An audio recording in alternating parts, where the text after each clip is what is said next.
Muhammad te suntoa la ilaha illallah Muhammadu Rasulullah yendo ko kirjanda Muhammad te suntoa la ilaha illallah Muhammad.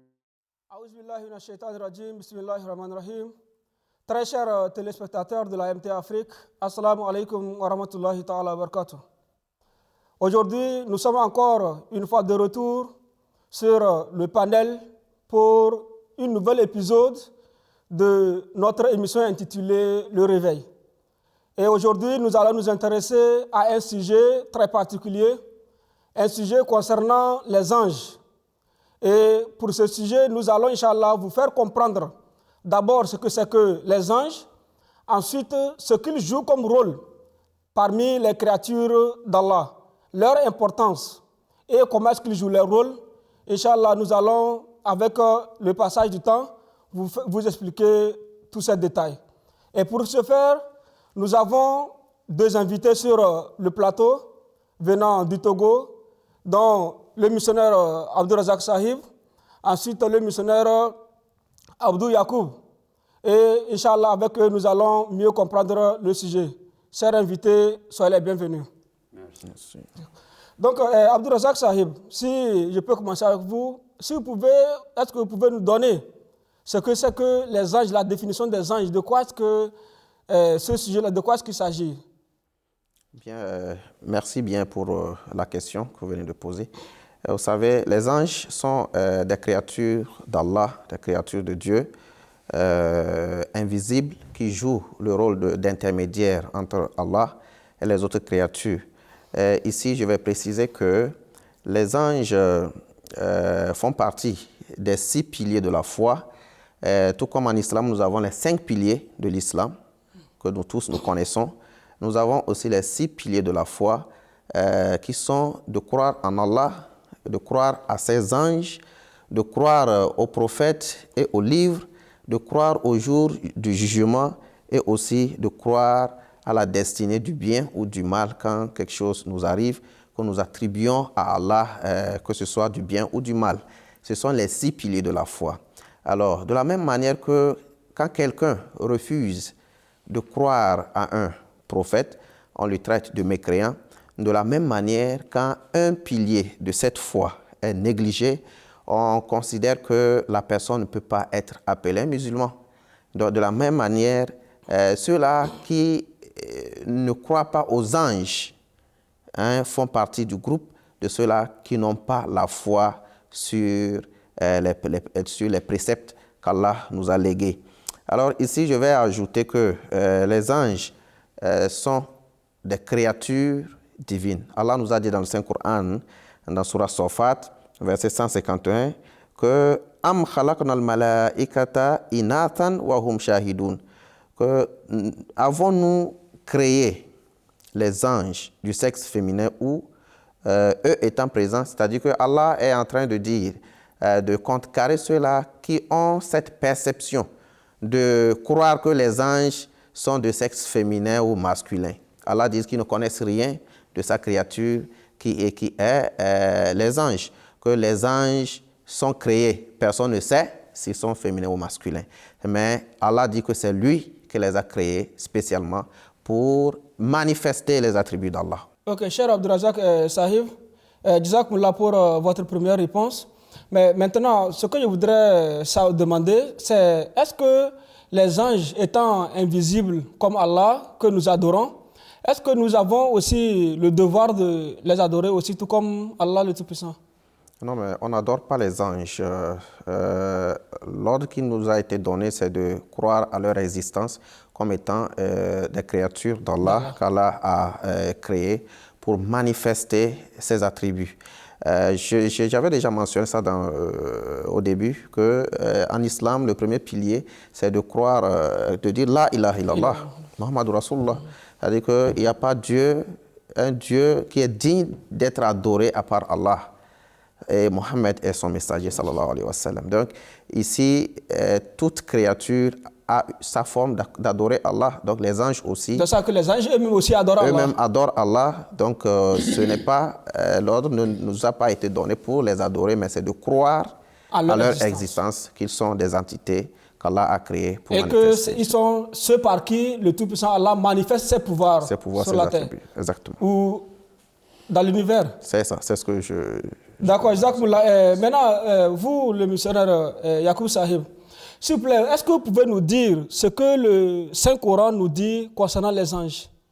Oui, le Saint-Coran nous recommande de croire aux anges, puisque Allah nous dit dans le chapitre 2 au verset 286, « Amana Rasul bima unzila ilayhi min rabbih wal mu'minun, kullun amana billahi wa malaikatihi wa kutubihi wa rasulihi. La nufarriqu bayna ahadin min rusulihi wa qalu sami'na wa atana ghufranaka rabbana wa ilayka al-masir. » Donc, ce messager croit fermement en tout ce qui a été révélé de la part de son Seigneur. Et il en est de même des croyants. Tous croient en Allah, en ses anges, en ses livres et en ses messagers. Ils disent: nous ne faisons aucune distinction entre ces messagers. Et ils disent: nous avons entendu et nous obéissons. Vous voyez, nous implorons ton pardon, ô Seigneur, c'est vers toi qu'est le retour. Donc, si nous revenons encore en arrière dans un autre verset du même chapitre, le verset 99 du même chapitre, Al-Baqarah, chapitre 2 du Saint-Coran, il dit: quiconque est ennemi d'Allah, de ses anges et de ses messagers, de Gabriel qui est Djibril et de Michel qui est Michaël, alors assurément Allah est ennemi de pareils mécréants. Donc ce qui veut dire que lorsqu'on parle ici de la croyance, vous voyez, on commence d'abord par la croyance en Allah, aux anges, puisque les anges sont porteurs de messages. Message d'Allah. Le message d'Allah. Et c'est eux qui envoient le message d'Allah vers les gens qu'Allah a choisis. Vous voyez? Donc si nous revenons au saint prophète de l'islam, sallallahu alayhi wa sallam, l'ange Gabriel, qui est Djibril, envoie les messages d'Allah au saint prophète Mohammed sallallahu alayhi wa sallam, et lui, à son tour, nous les transmet. Donc, de par votre explication, vous revenez à l'explication, à la définition des anges que le missionnaire de Oui, voilà, justement, je reviens à ce qu'il a dit, parce qu'il faut croire aux anges. Lorsque vous croyez aux anges, ça veut dire que vous croyez au livre qu'Allah a révélé à travers ces anges-là. Vous voyez? Donc, ça veut dire que nous croyons également tout directement aux messagers. Ça veut dire que, Abdelrazak, ça veut dire alors qu'il est hors de question que quelqu'un se proclame musulman sans croire à l'existence des anges. Exactement. Celui-là qui croit en Allah doit aussi croire aux anges, aux prophètes, et aussi croire au jour du jugement, croire à la destinée, et aussi les livres que les prophètes nous ont envoyés, croire à tout ça. C'est ça qui forme la foi, et c'est ce qui consiste à manifester notre 6 piliers de la foi qui a été mentionné. Alors là, il est clair de par vos explications que les anges, aucune personne ne peut se proclamer être musulmane sans croire à l'existence des anges. Alors là, Abdelrazak, je reste avec vous. Qu'est-ce que vous pouvez nous dire concernant le rôle, l'importance des anges parmi les créatures d'Allah le Tout-Puissant? Oui, exactement. Les anges jouent un grand rôle dans la créature, dans l'univers dans lequel nous vivons. Et ces rôles-là sont immenses et chaque jour, nous les observons. Mais seulement que nous ne prêtons pas attention à cette magnifique créature qui sont les anges. Vous voyez, Allah nous a dit dans le Saint-Coran que Allahu yastafi minal malaikati rusulan wa minan nas. Ça veut dire quoi? Ça veut dire qu'Allah dit qu'il choisit les messagers parmi les anges et parmi les hommes. Le missionnaire vient de dire que les anges sont des porteurs de messages aux hommes choisis. Voilà, d'abord, l'ange joue le rôle d'envoyé. C'est ce que Allah nous dit ici, qu'Allah les a choisis comme des envoyés. Tout ce que Allah veut manifester, c'est à travers ses anges qu'il manifeste. Allah nous dit dans le Saint-Coran que les anges aussi prennent l'âme, c'est-à-dire que... Attends, s'il vous plaît, excusez-moi, est-ce qu'à ce niveau donné où vous dites que les anges sont porteurs de messages, là, globalement parlant, on peut comprendre que les prophètes, par exemple, qui reçoivent les révélations, c'est par les anges. Les anges. Alors là, que dites-vous de cette question du fait que les anges sont porteurs de messages aux humains? Est-ce que est-ce aux prophètes seulement que les anges apportent les messages, ou même n'importe quelle autre personne peut profiter du message d'Allah via l'ange? Oui, vous savez, Allah manifeste sa puissance à tout individu selon sa capacité. Les prophètes sont les premiers concernés parce qu'ils sont les plus proches d'Allah et automatiquement le message les atteint avant nous. Et je vais vous dire que les rêves aussi sont manifestés par les anges. Donc chaque personne voit des rêves selon son niveau de compréhension de la destinée d'Allah. Alors là, est-ce qu'il y a un ange spécial pour les personnes communes et un ange spécial pour les prophètes, ou bien c'est un ange qui se manifeste selon chacun? Exactement. Ça, c'est un sujet que nos téléspectateurs doivent comprendre, que quand on dit que les anges font telles activités, ce n'est pas un seul ange qui fait tout. Chaque personne, chaque localité a ses anges. Allah a formé les anges de telle sorte qu'il y a toujours des gouverneurs et des subordonnés. C'est-à-dire que quand nous prenons l'ange Djibril qui venait au saint prophète Mohammed sallallahu alayhi wa sallam, et les anges qui envoyaient la révélation au prophète Isa alayhi salam, Jésus alayhi salam, ils ne sont pas les mêmes. Vous allez voir que dans la Bible, c'était l'ange qui venait au prophète Isa alayhi salam, venait en forme d'un pigeon.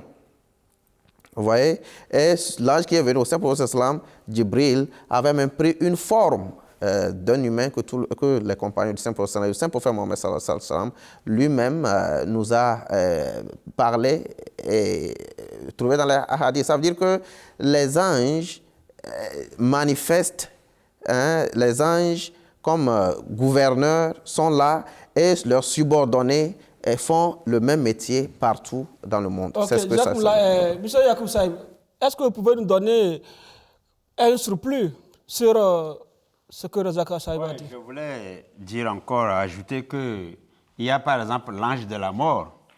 Vous voyez, c'est Azraïl. Il n'est pas le seul qui donne la mort partout. C'est qu'il a des subordonnés, comme le missionnaire Razak l'a expliqué. Il a des subordonnés qui font ce travail. Maintenant, pour continuer, c'est pour vous dire aussi que les anges proclament les louanges dans Allah. Et ils proclament les louanges de leur Seigneur. Et aussi, vous allez voir dans le verset 39 du chapitre 116, où Allah dit « Watara al-malaikata hafina min hawli arsh » Yusabbihuna bihamdi rabbihim. Vous voyez? Et tu verras les anges entourant le trône, glorifiant leur Seigneur avec ses louanges. Donc ça veut dire que les anges aussi adorent Allah.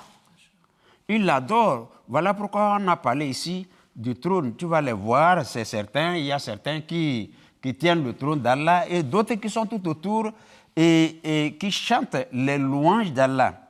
Vous voyez? Et lorsque nous continuons un peu plus loin, vous allez voir que les anges implorent le pardon d'Allah pour ceux qui croient. Parce que si vous oui, c'est leur rôle. Si vous fouillez le chapitre 40 au verset 8, qu'est-ce qu'Allah nous dit? Il dit wa yastaghfiruna lillazina amanu. Wa yastaghfiruna lillazina amanu.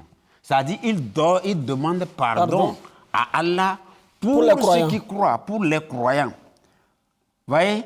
Et un peu plus loin, vous allez trouver que les anges aussi envoient les bénédictions sur le saint prophète Muhammad sallallahu alayhi wa sallam. Puisqu'on a dit inna Allaha wa malaikatahu yusalluna ala nabi. Vous voyez? Donc c'est-à-dire que Allah et ses anges envoient leur bénédiction sur le saint prophète Muhammad sallallahu alayhi wa sallam. Ok, Jacques Abdelrazak Saïb, est-ce que, par exemple, pouvons-nous dire aussi que le fait que certaines personnes soient sauvées dans certaines conditions particulières, difficiles surtout, est-ce que c'est toujours les anges aussi qui sont appelés à accomplir ce rôle aussi? Exactement, au début, je vous ai dit que les rôles des anges sont immenses, qu'on ne peut pas finir d'énumérer ici sur le plateau. Allah nous dit dans le Saint-Coran, dans la Surah Hamim Sajda, Allah dit « Inna alladhina qalu rabbuna Allah thumma istaqamu tatanazzalu alayhimul malaika » Allah dit que assurément ceux-là qui disent que leur Seigneur est Allah et qu'ils sont fermes sur leur position et qui font de bonnes œuvres, qu'Allah envoie des anges comme protecteurs, comme enseignants, comme tout pour eux. Le missionnaire vient de dire que les anges demandent même pardon aux croyants, aux hommes pieux, pour que Allah pardonne ces personnes-là. Ici, les anges jouent le rôle de protecteur.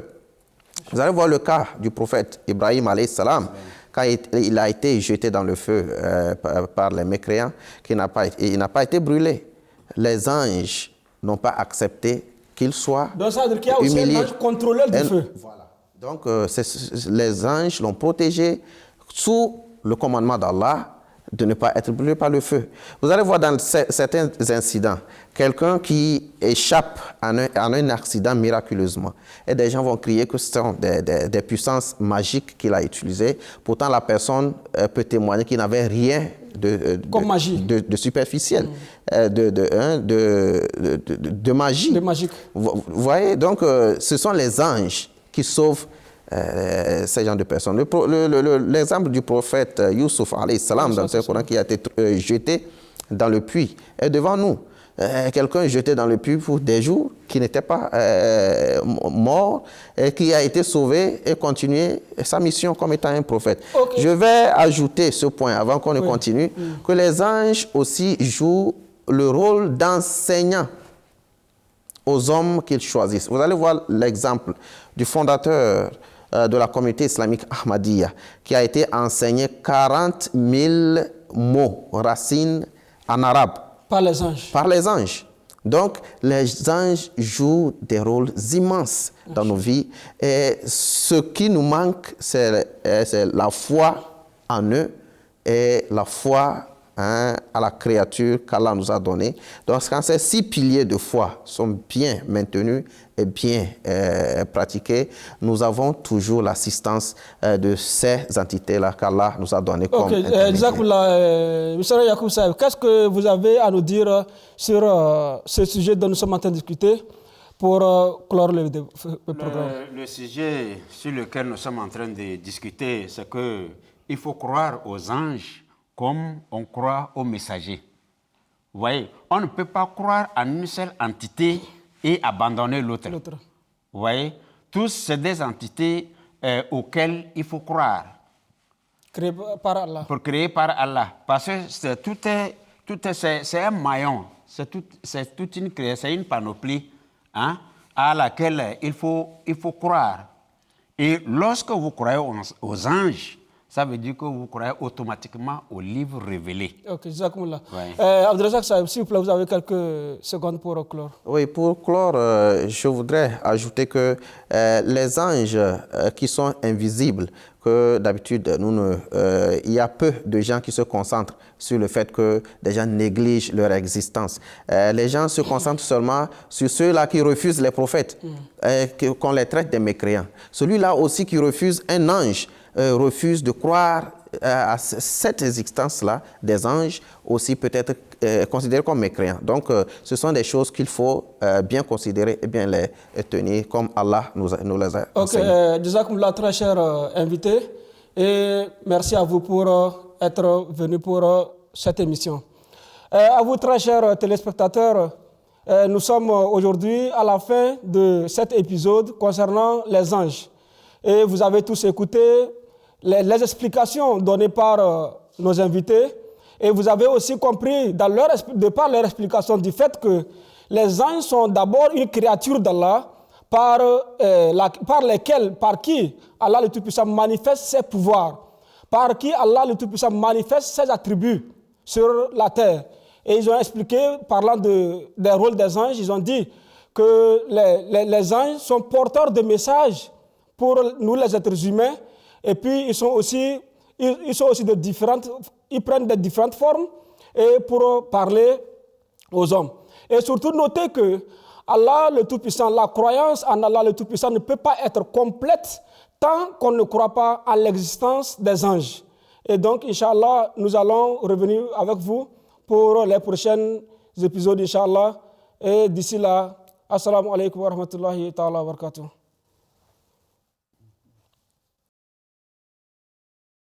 Bibe wa baramaka nyame Muhammadu tu nyame smafo La ilaha illallah Muhammadu Rasulullah